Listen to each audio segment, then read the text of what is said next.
Welcome to the Irishman, Englishman and Scotsman Football Podcast.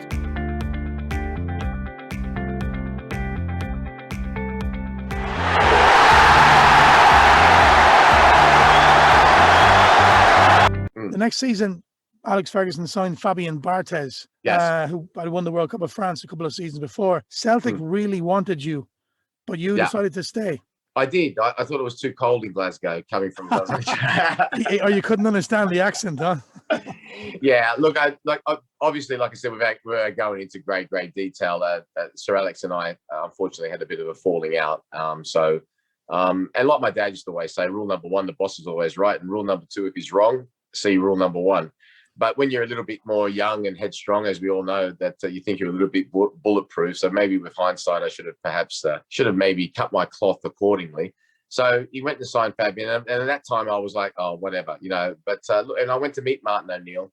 We met in London with my then agent at the time, Steve Cutner. It was a wonderful man. He was a wonderful man as well, a really switched on man, a smart man as well. And I remember seeing Neil Lennon as well as at a club not so long afterwards, and he was saying to Bos, why didn't you come and all that? And the answer really at that time is I didn't think my head was in the right space. I was a little bit disappointed what had occurred.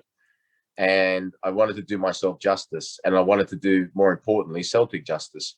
And I didn't think that my head was in the right place at the right time. It's funny because years earlier, when I was at Aston Villa, and when Ron Atkinson had got sacked, and my head wasn't in the right place then, and I think Brian Little was in two minds whether or not to keep me.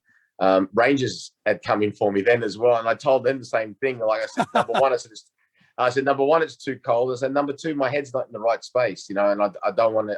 I wouldn't never want to go to a place, because Archie Knox, who used to be assistant manager at Sir Alex at Manchester United when I was there as a young kid, you know, he was there with Walter Smith at the time, and I wouldn't be able to look myself in the mirror if I'd let themselves down by not being brutally honest. And the same with Martin O'Neill, when I saw what a nice man he was, and so much respected him. You know, so he told some great stories, especially about the late Brian Clough and so forth. I just said to myself, and I said to my agent, I said, I can't, because my head's not in the right place, and I wouldn't want to let somebody, such a high caliber person, down. Simple as that. Fair play to you, Mark. That was just a very honest assessment, you know.